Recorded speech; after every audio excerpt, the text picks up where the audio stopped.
আসসালামু আলাইকুম রহমতুল্লাহ বরকাতু ইন্নালহামদুলিল্লাহ ওয়াসসালাতু ওয়াসসালামু আলা রাসূলিল্লাহ ওয়া আলা আলিহি ওয়া সাহবিহি ওয়া মান তাবি'a বিহুদাহ আম্মা বা'দ।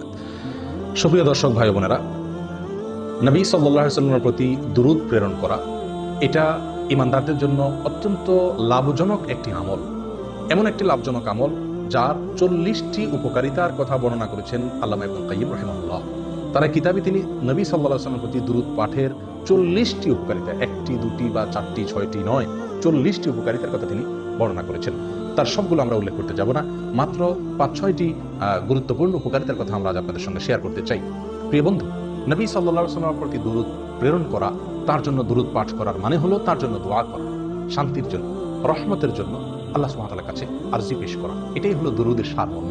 দুরূদ পাঠ করা মানে হলো নবীজির জন্য দোয়া করা। প্রিয় বন্ধু, নবী সাল্লাল্লাহু আলাইহি ওয়াসাল্লামের প্রতি দুরূদ পাঠ করলে, তার প্রতি তার জন্য দোয়া করলে তার সর্বপ্রথম উপকারিতা আমরা নিজেরা লাভ করব। আমরা দোয়া না করলেও আল্লাহ তাআলা তার হাবিবের প্রতি রহমত নাজিল করবেন। আমরা দোয়া না করলেও আল্লাহ সুবহানাহু ওয়া তাআলা তার হাবিবের প্রতি রহমত নাজিল করবেন। কিন্তু আমরা দোয়া করার মাধ্যমে, আমরা দুরূদ পাঠ করার মাধ্যমে আমরা নিজেরাই লাভবান হব। প্রিয় বন্ধু, আসুন আমরা দুরূদ সম্পর্কে নবী সাল্লাল্লাহু আলাইহি ওয়াসাল্লামের বাণী থেকে গুরুত্বপূর্ণ কয়েকটি পয়েন্ট জেনে নেই, যেগুলো আমাদের সকলকে আমলটি করতে উৎসাহ যোগাবে ইনশাআল্লাহ বিইذنিল্লাহ। তিরমিজির একটি বিশুদ্ধ সূত্রে বর্ণিত হাদিসে আসছে, উবাই ইবনে কাব রাদিয়াল্লাহু তাআলা আনহু অত্যন্ত সিনিয়র একজন সাহাবী। তিনি নবী সাল্লাল্লাহু আলাইহি ওয়াসাল্লামের কাছে একবার বলেছিলেন, ইয়া রাসূলুল্লাহ, আমার যত দোয়া আছে তার ভেতরে কত পার্সেন্ট দোয়া আপনার জন্য বরাদ্দ করব?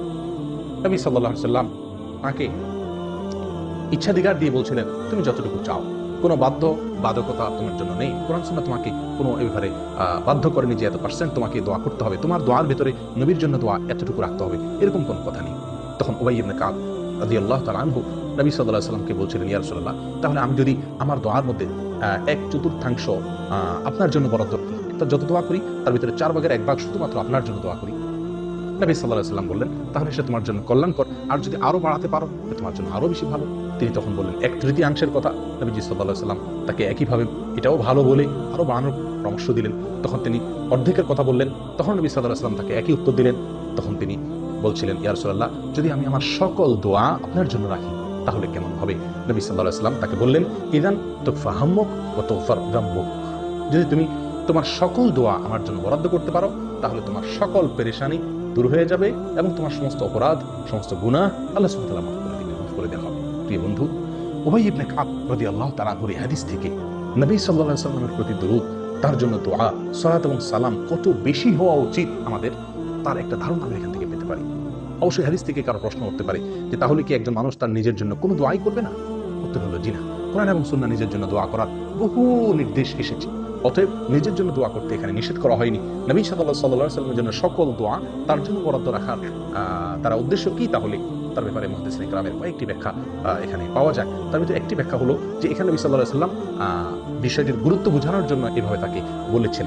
আর অনেকের ব্যাখ্যা হলো যে এর উদ্দেশ্য হলো তোমার যত দোয়া আছে তার সকল দোয়াতে নবী সাল্লাল্লাহু আলাইহি ওয়াসাল্লামের জন্য দোয়া যেন শামিল থাকে, এটা হলো এর উদ্দেশ্য। যাই হোক প্রিয় বন্ধু, তার বোঝা গেল সালাত এবং সালাম এটি আমাদের অনেক অনেক বেশি পরিমাণে থাকা উচিত এবং তার দুটি উপকারিতা এই হাদিস থেকে আমরা পেয়ে গেলাম। এক, আমাদের চিন্তা পেরেশানি দূর হবে। দুই, আল্লাহ সুবহানাহু ওয়া তাআলা আমাদেরকে ক্ষমা করবেন। প্রিয় বন্ধু, অন্য এক হাদিসে আসছে নবী সাল্লাল্লাহু আলাইহি ওয়াসাল্লাম বলেছেন, সালাতুকুম আলাইয়া যাকাতুল লাকুম, আমার প্রতি তোমরা যে দরুদ পাঠ করে থাকো, সালাত সালাম পেশ করে থাকো, এটি তোমাদের জন্য পবিত্রতার কারণ, এর ফলে তোমরা পবিত্র হবে, আল্লাহ তাআলা তোমাদেরকে পবিত্র করবেন। প্রিয় বন্ধু, আল্লাহ পরিচ্ছন্ন করবেন, পবিত্র করবেন নোংরামি থেকে, অপবিত্রতা থেকে, নাপাকি থেকে। অতএব নবী সাল্লাল্লাহু আলাইহি ওয়াসাল্লামের প্রতি বেশি বেশি দরুদ আমাদের পাঠ করতে হবে, এর ফলে আমরা নিজেরা পবিত্র হতে পারবো। 3 নম্বর আমরা উপকারিতা এখান থেকে পেয়ে গেলাম। নাম্বার 4, আল্লাহ সুবহানাহু ওয়া তাআলা নবী সাল্লাল্লাহু আলাইহি ওয়াসাল্লামের প্রতি দরুদের মাধ্যমে আমাদেরকে যে নিয়ামতটি দিয়ে ধন্য করবেন সেটি হলো আমরা নবীজির দোয়া দ্বারা ধন্য হতে পারবো। আমরা স্বয়ং রাসূলুল্লাহ সাল্লাল্লাহু আলাইহি ওয়াসাল্লামের দোয়া আমরা অর্জন করতে পারবো। প্রিয় বন্ধু, আজ দুনিয়াতে কোনো বড় আলেম, কোনো বড় নেককার, কোনো বড় বুজুর্গ, কোনো ভালো মানুষ, বিশ্ববিখ্যাত কোনো আলেম, কোনো শেখ, কোনো বড় স্কলার, মক্কার হারামের ইমাম, মদিনার হারামের ইমাম যদি আমার জন্য 2 হাত তুলে দোয়া করেন, আমার জন্য অনেক দোয়া করেন কল্যাণের, তাহলে আমরা কতই না খুশি হব এবং তাদের দোয়া লাভের জন্য আমরা কতই না চেষ্টা করি। প্রিয় বন্ধু, স্বয়ং নবী সাল্লাল্লাহু আলাইহি ওয়াসাল্লাম আপনার জন্য দোয়া করবেন যদি আপনি তার প্রতি দরুদ নাযিল করেন। এবং এই বিষয়ে নবী সাল্লাল্লাহু আলাইহি ওয়াসাল্লামের অনেকগুলো হাদিস বর্ণিত হয়েছে, যে হাদিসগুলোর সারমর্ম হলো এই যে তিনি তার জন্য দরুদ পাঠ করা হলে তিনি তার জবাবে আমাদের জন্য আল্লাহ তাআলার কাছে দোয়া করেন এবং রহমতের প্রার্থনা তিনি নিজেও করেন। নবী সাল্লাল্লাহু আলাইহি ওয়াসাল্লাম এরকম ভাবে এক হাদিসের ভিতরে আসছে সহিহ মুসলিমে, তিনি বলেছেন, তোমাদের কেউ যদি আমার কাছে সালাম পেশ করে, সালাত পেশ করে, তাহলে আমার কাছে একজন ফেরেশতা যখন ওটা পেশ করেন, ওটা উপস্থাপন করেন, তখন আমি তার জবাবে ওই সালাত পাঠকারী ব্যক্তির জন্য তার জবাব দিয়ে থাকি, জবাবি সালাম দিয়ে থাকি, অর্থাৎ আমিও তার জন্য শান্তির দোয়া করে থাকি। আল্লাহ সুবহানাহু ওয়া তাআলা বলেন, ওয়াসাল্লি আলাইহিম ইন্না সালাতাকা সাকানুন লাহুম, হে রাসূল আপনি আপনার উম্মতের জন্য দোয়া করুন, আপনার দোয়া তাদের জন্য শান্তির কারণ। প্রিয় বন্ধু, সালাত এবং সালাম নবীর প্রতি প্রেরণ করলে স্বয়ং নবীজির দোয়া আমরা লাভ করতে পারবো। প্রিয় বন্ধু, নবী সাল্লাল্লাহু আলাইহি সাল্লামের এক হাদিসে তিনি বলেছেন যে ইন্নাল্লাহা ওয়াক্কালা মালাকাম মিনাল মালাইকা, আল্লাহ তাআলা ফেরেশতা নির্ধারণ করে রেখেছেন কি কাজের জন্য? যে ফেরেশতার কাছে সমস্ত আদম সন্তানের বায়োডাটা দেওয়া আছে, সবার নাম ধাম দেওয়া আছে।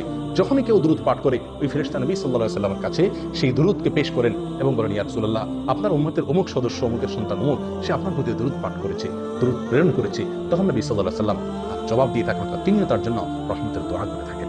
প্রিয় বন্ধু, যত বেশি আপনি ইস্তেগফার করবেন, তত বেশি নবীজির দোয়া লাভ করতে পারবেন। দিনে যদি আপনি 100 বার ইস্তেগফার করেন, তার মানে আপনি 100 বার নবী সাল্লাল্লাহু আলাইহি সাল্লামের দোয়ার ভাগীদার আপনি হতে পারলেন। আসুন এটাকে আমাদের জীবনের অংশ বানিয়ে নিই। তাহলে দোয়ার 4 নম্বর উপকারিতা হলো নবী সাল্লাল্লাহু আলাইহি সাল্লামের দোয়া, ইস্তেগফার সালাতের 4 নম্বর উপকারিতা হলো আমরা নবী সাল্লাল্লাহু আলাইহি সাল্লামের দোয়ার ভাগীদার হতে পারবো, দোয়ার অংশীদার হতে পারবো। সালাত এবং সালামের আরেকটি গুরুত্বপূর্ণ উপকারিতা হলো যে এর ফলে আমরা আল্লাহ সুবহানাহু ওয়া তাআলার রহমত আমাদের প্রতি নাজিল হবে। নবী সাল্লাল্লাহু আলাইহি ওয়াসাল্লাম বিখ্যাত একটি হাদিস আমরা অনেকেই জেনে থাকার কথা, তিনি বলেছেন, মান সাল্লা আলাইয়া মাররাতান সাল্লাল্লাহু আলাইহি আশারা, যে ব্যক্তি আমার প্রতি একবার দুরূদ পাঠ করবে, আমার জন্য একবার সালাত সালাম পেশ করবে, আল্লাহ তাআলা তার জন্য 10 বার রহমত নাজিল করবে। একের বিনিময়ে 10, সে আমার জন্য একবার রহমত নাজিল এর দোয়া করবে, আল্লাহ তাআলা তার জন্য 10টি রহমত, 10 বার তার জন্য একটির বিনিময়ে 10টি বার তার প্রতি আল্লাহ তাআলা রহমত নাযিল করবেন। প্রিয় বন্ধু, অতএব আসুন এই সালাত এবং সালামকে আমরা খুব গুরুত্বের সাথে অবসর সময়গুলোতে যখন সুযোগ পাই আমরা সালাত এবং সালামের অভ্যাস করি, নবী সাল্লাল্লাহু আলাইহি ওয়াসাল্লামের প্রতি দুরূদ প্রেরণ করার চেষ্টা করি। তাহলে আমরা আল্লাহ সুবহানাহু ওয়া তাআলার রহমতের ভাগীদার হতে পারবো, আল্লাহর রহমতের মালিক হতে পারবো। প্রিয় বন্ধু, পেরেশানি দূর হয়ে যাবে, আল্লাহ তাআলা আমাদেরকে ক্ষমা করে দিবেন এবং এর মাধ্যমে স্বয়ং নবী সাল্লাল্লাহু আলাইহি ওয়াসাল্লামের দোয়ার ভাগীদার আমরা হব। আল্লাহ তাআলা আমাদেরকে পবিত্র করবেন, আল্লাহ তাআলার রহমত আমাদের প্রতি নাযিল হবে। আরো বহুবিধ উপকারিতা হয়ে গেছে। প্রিয় বন্ধু, সবসময় দুরূদ পাঠ করা যায়, বিনা ওযুতেও দুরূদ পাঠ করা যায়, বাথরুম ছাড়া, শুধুমাত্র টয়লেট ছাড়া, আর বাকি যে কোনো জায়গাতে আপনি পবিত্র থাকলেই, ওযু যদি নাও থাকে তবু আপনি দুরূদ পাঠ করতে পারেন। এবং এই দুরূদ পাঠ অত্যন্ত সহজ একটি আমল। সবচেয়ে সহজ দুরূদ হলো সাল্লাল্লাহু আলাইহি ওয়াসাল্লাম। আমরা সাধারণত আজকাল নবী সাল্লাল্লাহু আলাইহি ওয়াসাল্লামের নাম শুনলে হয়তো বড় যে সাল্লাল্লাহু আলাইহি ওয়াসাল্লাম অনেকে বলি, আবার অনেকে বিভিন্ন উপলক্ষে কোন নতুন ঘর, নতুন দোকান, নতুন বাড়ি, এগুলো উদ্বোধন উপলক্ষে মিলাদের নামে আমরা হয়তো কিছু গতানুগতিক দুরূদ পাঠ করি। প্রিয় বন্ধু, এটা নয়। দুরূদ হলো চলতে ফিরতে, উঠতে বসতে, আগে পরে প্রত্যেকটি দোয়াতে আমরা দুরূদ পাঠ করতে হবে। আল্লাহ সুবহানাহু ওয়া তাআলা সালাতের মতো ইসলামের সবচেয়ে ঈমানের উপরে গুরুত্বপূর্ণ বিষয়, সেখানে একটা অংশ রেখে দিয়েছেন সালাতকে, অর্থাৎ নবী সাল্লাল্লাহু আলাইহি ওয়াসাল্লামের প্রতি দুরূদকে। তাহলে বোঝা গেল যে দুরূদ আমাদের প্রত্যেকটি দোয়াতে নবীর জন্য দুরূদ থাকা উচিত এবং উঠতে বসতে চলতে ফিরতে অবসর সময়গুলোতে নবীর জন্য দোয়া আমাদের মুখে জারি থাকা উচিত। তার লাভ আমরা নিজেরাই ভোগ করব। তিনি যে আমাদেরকে দুরূদ পাঠের নির্দেশ করেছেন এবং অধিক হারে দুরূদ প্রেরণ করতে বলেছেন তার প্রতি, যেটা আমাদের নিজেদের স্বার্থে, আমাদের নিজেদের সুবিধার্থে। প্রিয় বন্ধু, দুরূদের জন্য সবচেয়ে গুরুত্বপূর্ণ সময়, সবচেয়ে মূল্যবান সময়, দুরূদের সিজন বলা যেতে পারে শুক্রবার এই দিনটি এবং শুক্রবারের রাতটি, অর্থাৎ বৃহস্পতিবার সন্ধ্যা থেকে নিয়ে শুক্রবার রাত শুরু হয়ে যায়। বৃহস্পতিবার সন্ধ্যা সূর্য যাওয়ার সঙ্গে সঙ্গে শুক্রবারের হিসাব শুরু হয়ে যায়। এক হাদিসে তো আলাদা শুক্রবার দিন এবং শুক্রবার রাত, এই উভয়টিকে নবী সাল্লাল্লাহু আলাইহি ওয়াসাল্লাম আলাদাভাবে উল্লেখ করে বলেছেন যে তোমরা এই শুক্রবার দিনে এবং শুক্রবার রাতে আমার প্রতি প্রেরণ করো। ইবনে মাজাহ হাদিসে আসছে। প্রিয় বন্ধু, শুক্রবারে নবী সাল্লাল্লাহু আলাইহি ওয়াসাল্লাম দুরূদ পাঠ করার বিষয় আরো অনেকগুলো হাদিস আসছে, যেগুলোর খোলাসা কথা হলো যে শুক্রবার তোমরা আমার প্রতি দুরূদ পাঠ করো। নবী সাল্লাল্লাহু আলাইহি ওয়াসাল্লামের হাদিস সহিহ মুসলিমে যেটি বর্ণিত হয়েছে, তিনি ইরশাদ করেছেন যে ইন্না আফদাল আইয়ামিকুম ইয়াউমুল জুমআহ, নিশ্চয়ই তোমাদের এই দিনের ভিতরে সপ্তাহের সবচেয়ে সেরা এবং শ্রেষ্ঠ দিন হলো জুমার দিন। অতএব কি করো, ফাআকথিরু আলাইয়া মিনাস সালাতি ফি, অতএব এই দিনে তোমরা আমার প্রতি বেশি বেশি দুরূদ পাঠ করো।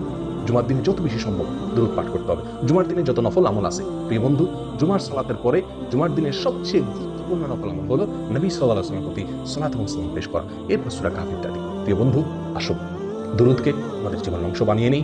আল্লাহর রহমতের ভাগীদার হব, গুনাহ মাফ হবে, পেরেশানি দূর হবে। আল্লাহ সুবহানাহু ওয়া তাআলা এই দুরূদের মাধ্যমে আমাদেরকে পবিত্র করবেন এবং স্বয়ং নবী সাল্লাল্লাহু আলাইহি ওয়াসাল্লামের দোয়ার ভাগীদার আমরা হতে পারব। আল্লাহ তাআলা আমাদের সকলকে দুরুদের আমলটিকে সবসময় নিয়মিত করার তৌফিক দান করেন। দুরুদ, সবচেয়ে শ্রেষ্ঠ দুরুদ হলো দুরুদ ইব্রাহিম, যেটি আমরা সালাতের মধ্যে পড়ে থাকি। এছাড়া যে কোনো দুরুদ আমরা পাঠ পড়তে পারি, এমনকি আমাদের নিজেদের কোনো বানানো দুরুদ আমরা পড়তে পারি। তার জন্য দোয়া যে ভাষায় হতে পারে, নিজের ভাষায়, মাতৃভাষায়ও হতে পারে। শুধু লক্ষণীয় হলো একটি বিষয়, সেটি হলো নবীজির জন্য কোরআন এবং সুন্নাহর বাইরে নিজেদের ভাষায় যদি কোনো দুরুদ আমরা তার জন্য প্রেরণ করি, পাঠ করি বা তার জন্য কোনো দোয়া করি, তাহলে সেটি অবশ্যই তার ভিতরে এমন কোনো কথা থাকতে পারবে না যেটি কোরআন এবং সুন্নাহ অ্যালাউ করে না। যেমন কথার কথা, আপনি যদি নবীর প্রতি দুরূদ প্রেরণ করতে গিয়ে তার প্রশংসায় এমন কোনো বাক্য ব্যবহার করেন যেটি কোরআন এবং সুন্নাহ আলোকে নিষিদ্ধ, অর্থাৎ যেটি হয়তো আল্লাহর শান, আপনি বাড়াবাড়ি করলেন। নবী সাল্লাল্লাহু আলাইহি ওয়াসাল্লাম বুখারীর হাদিসে বলেছেন, লা তুতুরুনি কামা আতরাতিন নাসারা ইবনে মারইয়াম, খ্রিস্টানরা যেরকম ইবনে মারইয়ামকে ঈসা আলাইহিস সালামের মর্যাদাকে বাড়াতে বাড়াতে আল্লাহর পর্যায়ে নিয়ে গেছে, খবরদার তোমরা আমাকে নিয়ে এরকম বাড়াবাড়ি করো না আমার মর্যাদা বর্ণনা করতে গিয়ে। প্রিয় বন্ধু, অতএব দুরূদের মধ্যে যদি কোনো অত্যুক্তি না থাকে, নবী সম্পর্কে এমন কোনো কথা না হয় যেটা নবীর সঙ্গে যায় না, যেটি আল্লাহর শান, তাহলে সেক্ষেত্রে নিজের বানানো দুরূদ হলেও সমস্যা নেই, নিজের ভাষা হলেও সমস্যা নেই। কিন্তু প্রিয় বন্ধু, যেহেতু দুরূদের ফরম্যাট নবী সাল্লাল্লাহু আলাইহি ওয়াসাল্লাম নিজে শিক্ষা দিয়ে গেছেন, তাহলে আমি নিজের বানানো দুরূদ কেন করতে যাব? সবচেয়ে উত্তম দুরূদ ইব্রাহিম পাঠ করা এবং সবচেয়ে সংক্ষেপ দুরূদ হলো সাল্লাল্লাহু আলাইহি ওয়াসাল্লাম। আর এই দুইটার বাদ ছাড়াও বহু দুরূদ কোরআন এবং সুন্নাহ বর্ণিত হয়েছে। আসুন আমরা দুরূদকে আমাদের জীবনের রুটিন আমল বানিয়ে নেই, অবসর সময়গুলোকে দুরূদ দিয়ে পরিপূর্ণ করি। আর কেউ নয়, আমরা নিজেরাই লাভবান। আল্লাহ তাআলা আমাদের সকলকে তৌফিক দান করেন। জাযাকুমুল্লাহ ওয়া আখিরু দাওয়ানা আলহামদুলিল্লাহ।